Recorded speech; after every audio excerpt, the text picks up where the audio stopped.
Are you tired of shelling out big bucks for new games, only to be disappointed by lackluster gameplay and uninspired storytelling? What if I told you that some of the best games on the market right now don't cost a dime? That's right, free-to-play gaming is taking over, and it's changing the gaming industry as we know it. From Fortnite to Genshin Impact and beyond, I'll show you why the rise of free-to-play gaming is a trend you can't afford to ignore.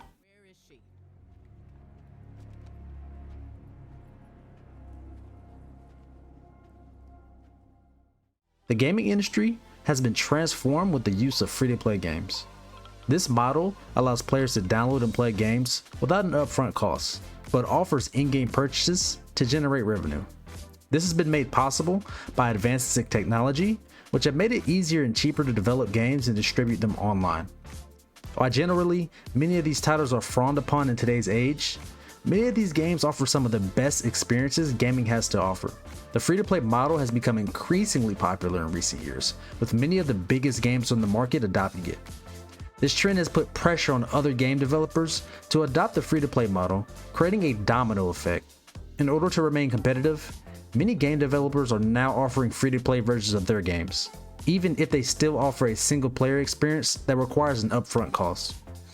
The shift towards free-to-play gaming has also been driven by changing consumer preferences. Players today are more likely to try a game if it's free to play rather than committing to an upfront cost.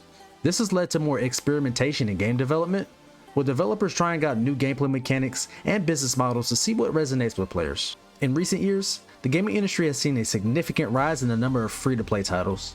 Let's take Fortnite, Apex Legends, and Genshin Impact for example. Games that offer high-quality experiences without the need for an upfront payment. The shift has been driven by a number of factors, including the growing accessibility of game development tools, the rise of digital distribution platforms, and the shift in consumer preferences. The success of these free-to-play titles has transformed the way people consume games. Players now expect to be able to try a game before committing to a purchase, and are increasingly reluctant to spend money on games when there are so many great options available for free. This trend is putting pressure on developers and publishers to offer the games as free-to-play in order to stay competitive. The domino effect created by the rise of free-to-play gaming has created a snowballing trend that's difficult for even the biggest names in the industry to ignore. More and more games are becoming available for free, and players are increasingly expecting games to be free to try before making a purchase. This has forced game developers to find new ways to monetize their games. Some have turned to in-game purchases for cosmetics and other non-essential items, while others have experimented with new business models like battle passes and subscriptions. The result is a more diverse and dynamic gaming industry with new opportunities for both developers and players.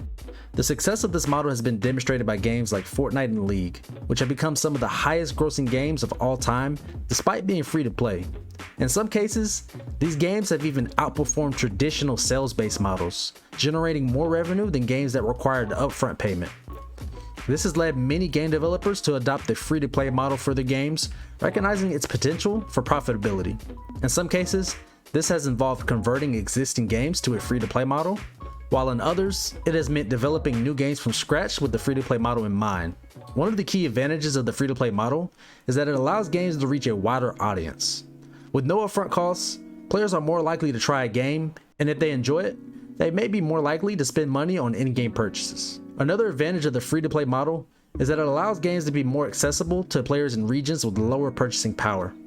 In some cases, this has allowed free-to-play games to dominate in markets like China and India, where players may not have the disposable income to spend on games up front. While the free-to-play model has proven to be highly profitable for many games, many gamers like myself have expressed concern about its impact on gaming quality. Not every free-to-play title is Fortnite or League. It's usually easy to make out which games were made free-to-play for a quick cash grab on microtransactions, and which developers set out to make a fun and compelling game from the jump. However, the gaming industry has shown that it's possible to strike a balance between monetization and quality. Many free-to-play games offer a high level of polish and content, with some even rivaling the quality of paid games. This has been demonstrated by games like Apex, Warframe, Rocket League, Fortnite, and many more, which offer top-tier gaming experiences without requiring an upfront payment. As the free-to-play trend continues to grow, we can expect to see more big-name releases adopting this model. While there will always be a market for premium and paid experiences, the gaming landscape is undoubtedly shifting. Developers and publishers are adapting to changing consumer expectations, and the industry as a whole is evolving to stay relevant and competitive. The success of the free-to-play model has also created new opportunities for smaller game developers who can now compete with larger studios requiring significant financial backing. This has led to a more diverse and innovative gaming industry, with more games exploring new gameplay mechanics and business models. However, there are still concerns about the potential for predatory monetization practices, such as loot boxes and pay-to-win mechanics. Some countries have even taken steps to regulate these practices, recognizing the potential harm they can cause to vulnerable players. That's all I have for this one. Don't forget to hit the like button and subscribe to the channel for more gaming insights, news, and reviews. Let me know in the comments what you think about the free-to-play revolution, and which games you're currently enjoying that utilize the free-to-play model. Do you think this model is sustainable in the long term, or do you think it will eventually fizzle out? What do you think is the future of the gaming industry, and how do you see free-to-play gaming fitting into the future? Find out next time on Chronicles.